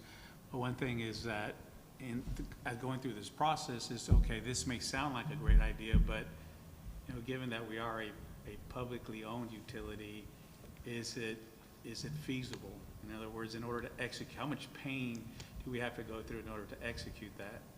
Right. And so I just think that's very important to consider. There may be I know, I wish I could accomplish all my goals, and I wish I had this and this and this, but I know I have constraints, right? And I think maybe the same will apply. And that's exactly what occurred back in, at that point it was in the end of 2020. Yeah. And the environment is challenging. One of the things that I do in working with staff is we look at some of the short-term energy risks and system economics. And for the past several months, prices in the wholesale market have been quite low. Now, we don't know if that'll last that long, but there's this whipsaw effect, right, where you have an event like we had with Winter Storm Uri. ERCOT made various changes, and there have been other, market kind of adaptations that right now have led to really pretty low prices, and there's also been, some weather effects. Right now, if we had made some of those choices maybe 2 years ago, they may not look very good right now. But that can change very rapidly, and so you really have to take a very balanced, long-term view and make prudent decisions, but avoid, kind of at all costs, painting yourself into a corner. So we need to think about the long term. We need to have a plan in place, but we also want to try to avoid large, lumpy decisions that have high risk. And I think those principles will be applied in this IRP. Good question, thank you. Anybody else? All right, well, thanks for your attention. All right, happy holidays, everybody. Thank you. Happy holidays.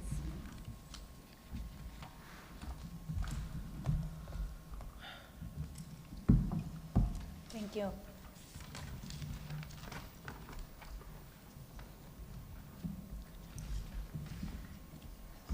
Next item, F, items for individual consideration. First, there will be presentation of state legislative and regulatory activities.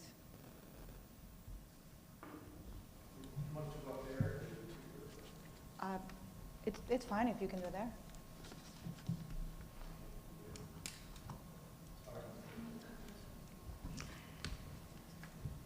So the next item is presentation of legislative activity, and we have two groups that represent us. And since we're coming up in our upcoming session, we thought at this time at the beginning of the session it's prudent to give you what they're seeing, what bills have been filed, their overall view of the 89th session preview, and they'll introduce themselves. And some of you have met them, and some of you have seen them only on screen. So. Take it away. Thank you, Marilyn, and thank each one of you for being here today and allowing us to come and visit with you. And thank you for allowing us to participate with Marilyn and her management team in trying to manage the legislative and regulatory issues that face Brownsville and the rest of our state as we go forward with this 89th session.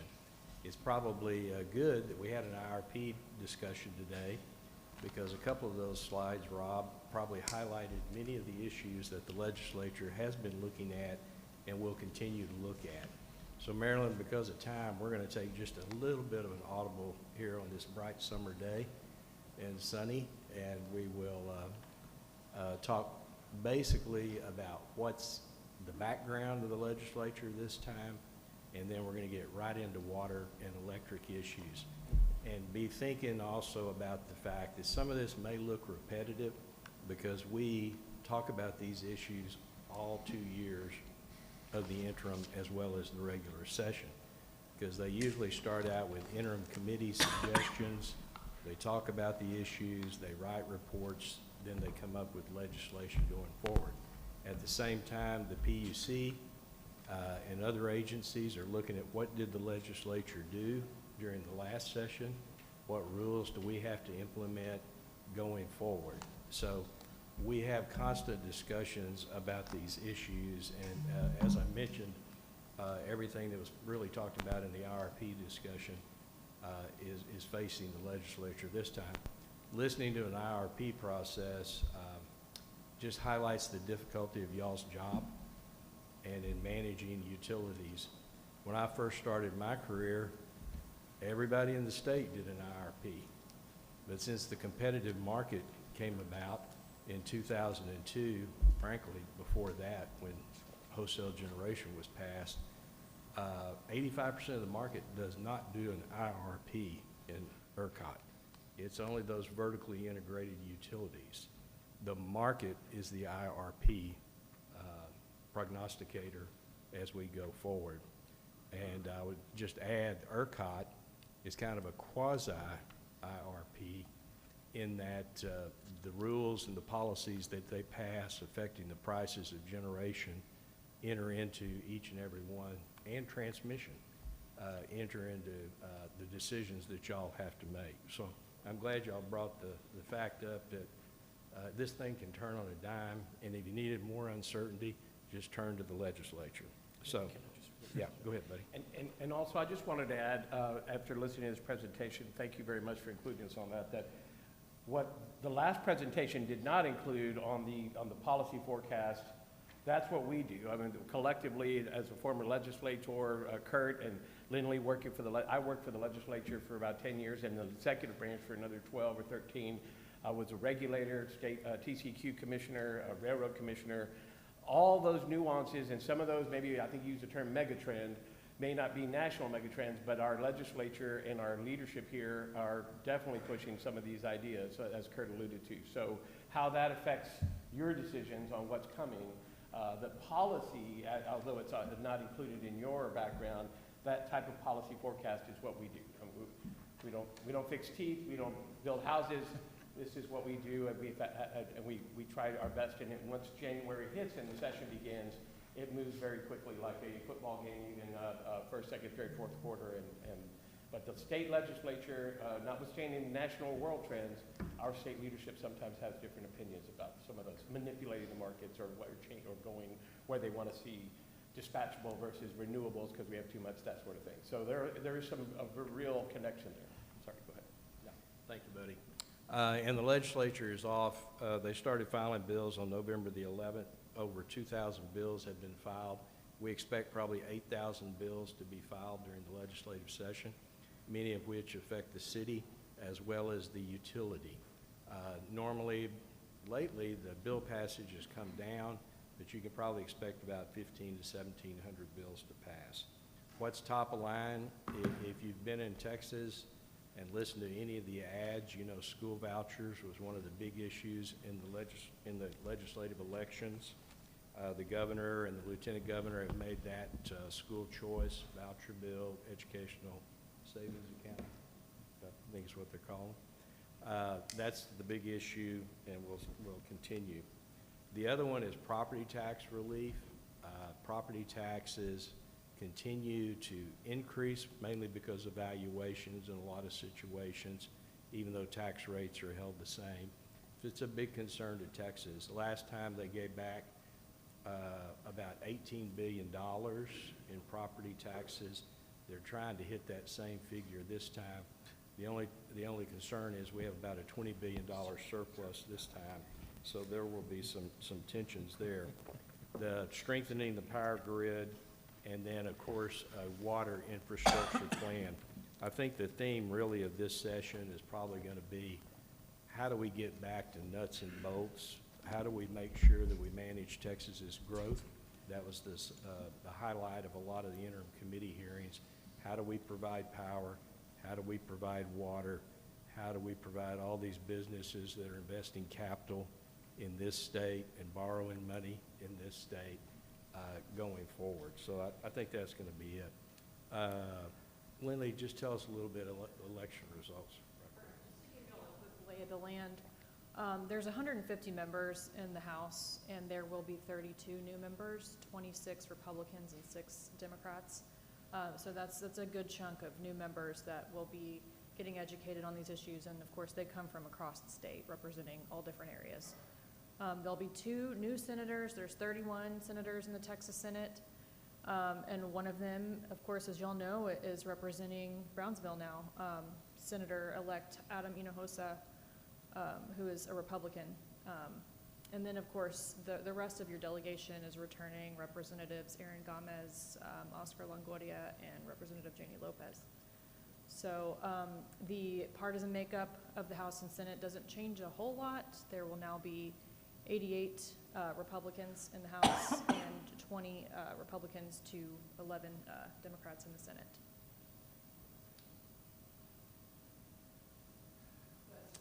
Yeah. The one thing that we would emphasize, and y'all are doing a great job of it, is keeping those legislative members apprised of what you're doing. Now, I know you had a water summit that was well attended down here. Mark did a great job. But it's really key to keep these people knowing what we're doing. And frankly, on the IRP process, they need to know about that too. And I've been in companies before where they included legislators in that. You have to be careful, but it happens. Go ahead. The one thing that's big news down there is the speaker's race. The members of the Texas House of Representatives elect the speaker, nobody else. There used to be really strict rules about participating in that race financially and otherwise. They've gone out the window, and now people all around the state are in this particular race, and it is the reformers against kind of the status quo Republicans that's taking place. Dade Phelan, our former speaker for 4 years, 2 terms, decided at the end he was out of it. He didn't see a path to victory.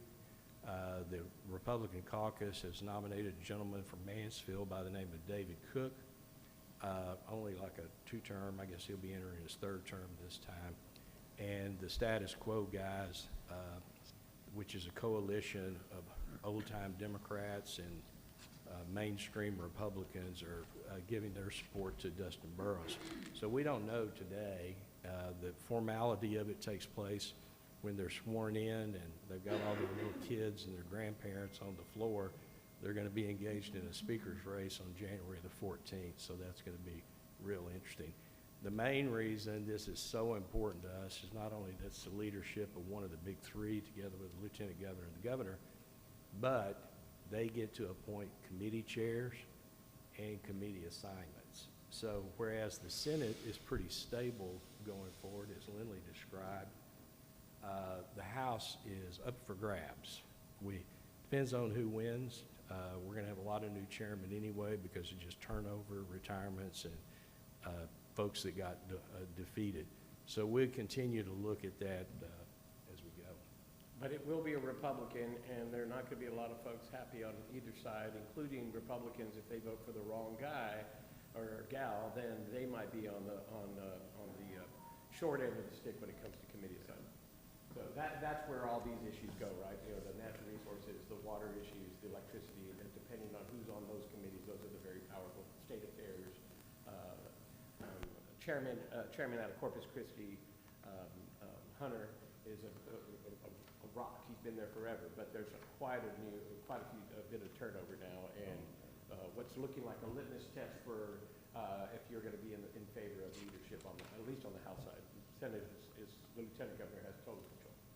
And we do expect on the Senate side, Dr. Charles Schwartner, a senator from the Georgetown over to the College Station area, and actually a part-time participant here in his medical practice here in Brownsville. I was just talking to him about the other day. He said, "Tell you hello," by the way, which is good because we have somebody that can visit with Chairman Schwartner, but he'll be the BNC chairman. I fully expect it, and he'll have control over the electric issues as we go forward.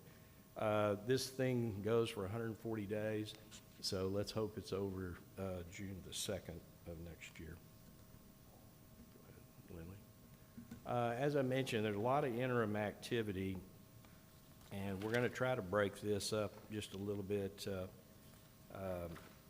by issues. So for, boy, that's small print up there, Lindley.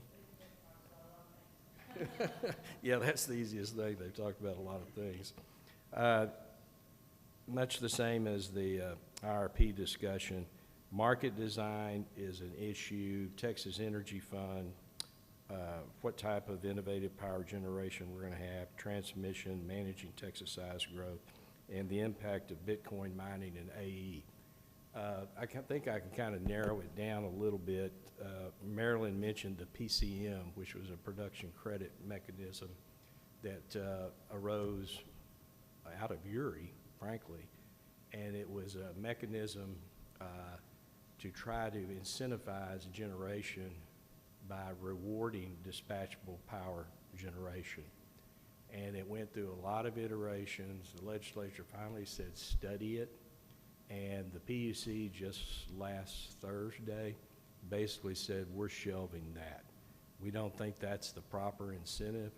We're going to look for other types of services to provide this reliability. Because what's really occurred is they focused, used to, on affordability. It shifted all to reliability after Uri. So they came up with a lot of different types of ancillary services, which are charges to the wholesale market that we all pay as retail. But that increases prices, but it also ensures that generators are going to show up with power. And we may be spending a lot more money than the market would actually dictate. But most polls that you see, people would rather the lights come on than not. And frankly, I think what the legislature is going to look at this time is a continuation of those type of incentives for dispatchable power. And by that, I mean that I can actually turn it on and off. I don't have to depend on the sun to shine or the wind to blow. And the big debate is, are batteries dispatchable? We have 20,000 gigawatts of batteries out there now. And so what they're really looking for is that ramp time in the afternoons from like 5:30 or 6 to 9 o'clock when these renewable sources shut down. What kind of dispatchable power can we have come on in? Batteries are playing a big part in it. The market is dictating what types of generation we're building today, and that is we're building wind and solar, mainly solar. That's in the queue. That's the big one that's coming forward. So a lot of folks, like Buddy said, from a policy perspective, they don't like renewables. They'd rather build nuclear. You asked the question, the governor's big on the nuclear program. They just came out with a nuclear report.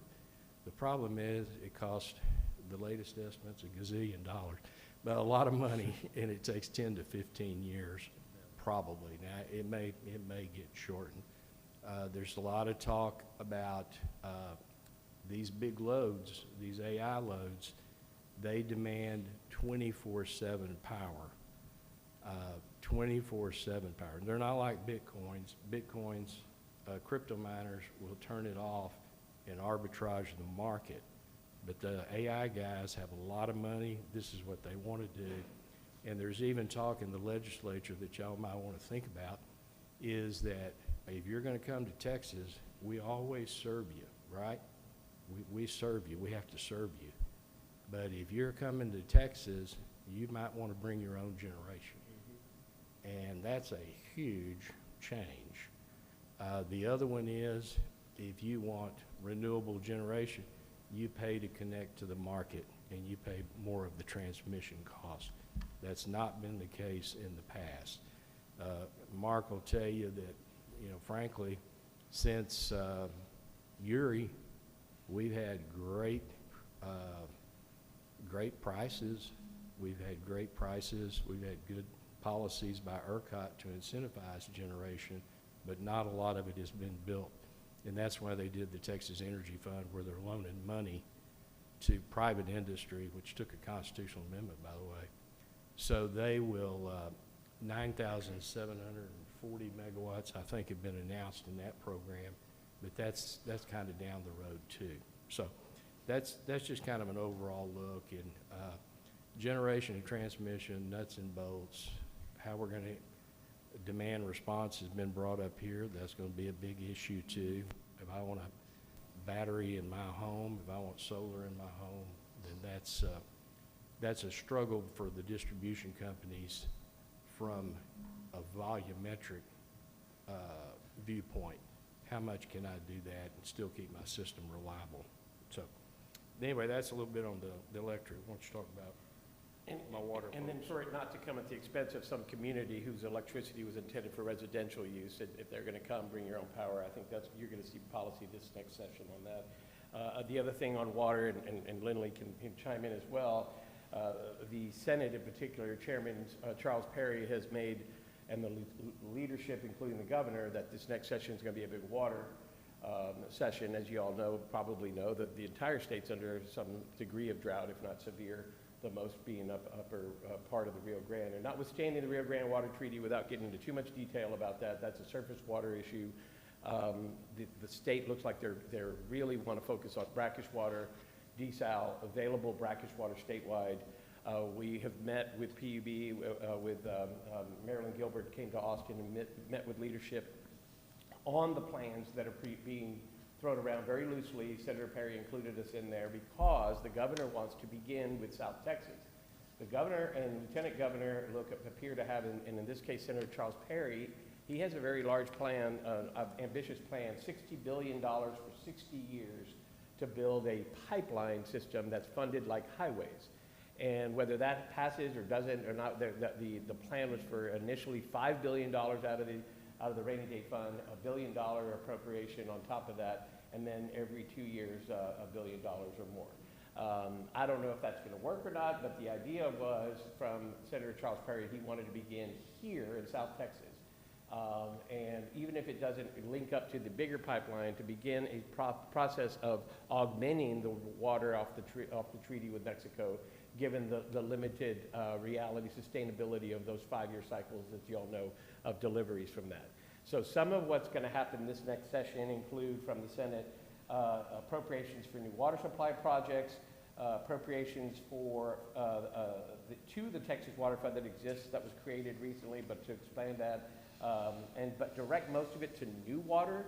And we had clarified that expansion of the Southmost Regional Water Authority would fall into that category of new water. As far as seawater or brackish water, how much of that it needs to be produced, West Texas needs, South Texas needs by service, there's going to be quite a bit of emphasis on that. Flexibility for new appropriations for conservation, repairs, new projects, a constitutionally dedicated revenue source. And so as the new water supply for Texas fund is created, these concepts that PUB has already implemented are going to be, in my opinion, are going to be looked at as the model, if you will, to emulate, to augment. Included in that is also going to be some attention to water infrastructure, cybersecurity, a big problem in agencies, and maybe you all have that here, workforce growth.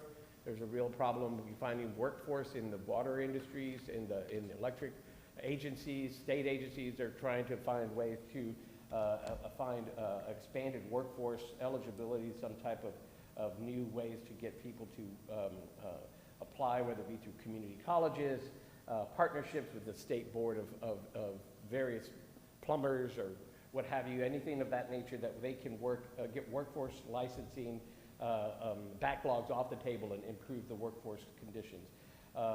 Coordination of water policy, think of the PUC, who has some water policy, TCEQ is water quality and pressure, but the PUC has the authority over rates, and quite frankly, it's very different than the electric rate system, so I think you're going to see some effort to improve streamlining there, as well as the acquisitions of smaller water systems. That may not come as a welcome to smaller systems who want water for themselves or money for themselves, but the ability for larger systems to regionalize, maybe something like yourselves here, where you could encapsulate the entire area and make the delivery of those water sources more affordable than the piecemeal fashion you have with water supply corporations or what have you. So those are going to be studied this next session.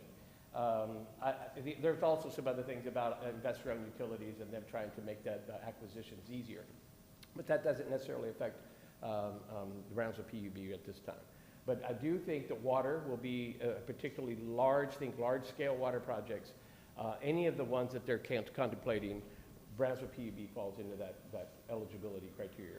What we're trying to do is make sure that you have a seat at the table and are a recipient of any type of plan that they have, especially if it comes financing. One thing that's always on our mind, and Marilyn always reminds me, is unfunded mandates. Nothing worse than having some kind of money tied with a mandate to make you do something. So that sort of thing, I think, is not really what we're contemplating. The state is looking at trying to create something where there's a dedicated funding source like highways get, so that there will be a more of an emphasis on a highway system of water that people can tap into, communities can tap into. What the source of that water hasn't been defined. Is it going to be desal from Upper Coast? Is it going to be water from Louisiana? Is it going to be ocean versus brackish? I think all of these things are on the table right now, as you all know. You all are very, very familiar with that. Having the water, right-of-way up the valley, as well as PUB does, I think that's another incentive for PUB to consider that when the state is looking for opportunities. That's a very real problem nowadays, as you might imagine. Right-of-way, pipelines, things across ranches, things like that are going to take more scrutiny now. The renewables as well, they just take some more scrutiny. There's going to be some emphasis, like there was last session, on setbacks, or do we really want, in Texas, we don't have county rulemaking authority, so there's some folks that actually, on the Republican side, that are worried about zoning and what should be allowed in. Maybe wafer manufacturing that can't have any seismic activity shouldn't be located next to a concrete plant, and that sort of thing. So there's going to be some discussion on those issues as well. All right. We'll try to wrap it up here, Marilyn. The one thing I wanted to mention, though, the PUC is the governing board for electric and water issues in Texas. We'll have 2 vacancies on that commission as after tomorrow. So we'll have 2 of the 5 members not there. They'll be appointing the members. The timing of that is interesting because they have to be confirmed by the Senate during this next session. So, and the TCEQ commissioner that will be the chairman, a new one, yeah. John Mearman, will be leaving by the end of the year as well. Yeah. We had talked a little bit about generation and market design. We're trying to categorize these bills because there's going to be a lot of them, and one would be under generation and market design. Transmission resiliency, there's going to be legislation to address Beryl and the other disasters that have occurred around the state, and from the perspective of let's get customers back online. So outages, outage trackers, things of that nature they're going to be talking about. Cybersecurity and grid protection, they still continue to look at that. And then, as Buddy said, on renewable energy, whether siting and permitting happens. Specific to MOUs are the same threats that we normally have, and that is discussion of retail competition within MOU, certificated areas, doing away with that program, and also a general fund transfer, which allows the MOU to transfer funds, excess funds to the city, and a lot of that's by charter and agreements that go forward. So we will continue to look at those. One that I would mention, because it's important to everybody that advocates for communities, there's been an effort to restrict community advocacy, that is lobbying, basically, not only by city council members, mayors, lobbyists, consultants, you name it. So that's going to be a big issue. It's a big highlight of the Republican Party platform. So, I would add too, as well as Beryl, if you recall, Beryl was Hurricane Beryl. When it came barreling in to Houston area, CenterPoint took quite a bit of a hiccup there, and they're going to continue to get beat up, I think, fairly, rightly, wrongly. If that had happened here, if there had been a hurricane that happened here and it devastated this area, it's worth noting that's a for-profit, that's not a municipally owned.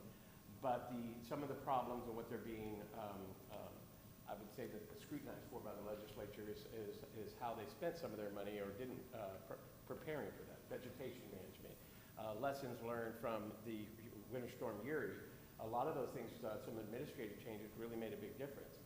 But some of those changes now that are in effect were different then, and I guess those are some of the things that are going to continue to happen when you have a state that has a higher risk of things occurring. So there's going to be other things, other on the table that y'all are affected by. Windstorm insurance. Chairman Hunter has been very, very keen on trying to figure out a better way to underwrite this. Maybe the state becomes that backer of the underwriting so that those premiums don't go to Lloyd's of London somewhere and some actuarial decides that the rates need to go up. Maybe the state becomes that backer of those premiums and they can keep those costs low since we have a surplus. It's almost harder, I think, and Kirk can attest of years past when the state didn't have money to spend. It's almost easier to legislate when there isn't any money because now they have this surplus that has, well, what do we do with it? And whether we keep it, whether we spend it on infrastructure. I think that the idea right now is water infrastructure is a priority. It's become an impediment to the governor to bring business here. And any business around here, as y'all were discussing for this prior presentation, it's almost, what I'm hearing is bring your own electricity and bring your own water. Electricity may be easier to do, but the water part is definitely going to be something of a challenge to get people to live like we live in a desert region. But all of the above, I mean, we're in a better position than some of these other areas like the Hill Country and the Austin area that don't have the brackish water that they're sitting on top of or that don't have the reserves. And they have more people moving in and more straws taking that water out than it's ever replenishing of those aquifers. That's going to be a real problem for growth, not only for industrial growth, but for residential growth around the state. So how do we approach that? Is there going to be an interest in reuse? Is there going to be an interest in, yes, all the above, and PUV is going as like the cutting edge of all of these things. So what we try to do is, and we'll advocate for, and there's the January 14th is when session commences, when they get sworn in, the new legislature. The 15th, 16th on, we have right now planned for some of you to come to Austin and we can make and introduce you to around the various committee members or the legislators that are worthy to say hello to, to let them know what you're doing, that you are the model for the state and that you're already effectively doing everything they're asking for. The brackage, the reuse, the augmenting of the Rio Grande, the surface water. My experience as an environmental commissioner, communities that have more than water source are going to be a much better place than even the city of Austin who relies on Lake Travis, and it's at 30% right now. So how do you, without relying on luck, just have the ability to plan for the future, but in a more of a broader sense, including the political side of the policy side of where the state of Texas is or wants to go. Having Senator Adam Hinojosa, a Republican, I mean, fair or not, the Senate is Republican. That's got the lieutenant governor's going to want him to look good. I think he's going to be a blank slate that you could probably help explain how all these things went. So far, all our meetings through all the campaign periods have been very, very useful and helpful with him and his ability to absorb. But it's going to be a lot of information, right? You're a new legislator right away. This area, though, is, as you know, is very keen to the governor. The governor's here a lot. The lieutenant governor wants this place to do well. He wants the area, this is where the port has room to grow. The legal, legitimate trade needs to continue to happen. It needs to be expedited. And all of these things collectively make this community work. So as you grow and you decide to make these investments, how we can help you and influence, if you will, the players that are on the field, the legislature, we can get plays into them, we can explain to them what we see from the stands, almost like scouts on for a football team. And we're your scouts to help you navigate. And so when you have your goals, we try to help them implement those into the states. Thank you, Benny. Questions, all right. Doctor, any more questions? Any questions?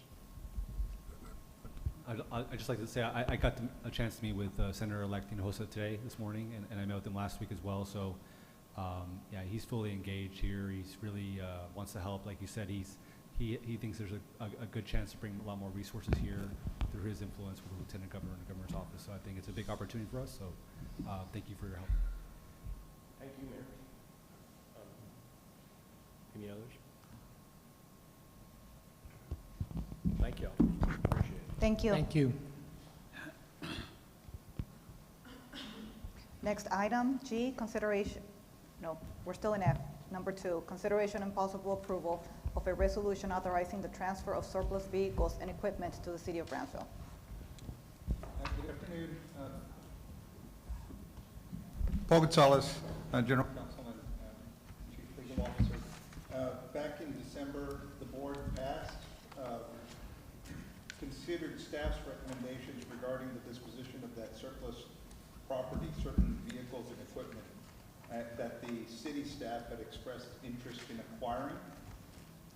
Upon discussion and in recognition of the mutual public purposes served by BPUB and the city, board members voted to arrange for transfer of those vehicles and equipment without charge.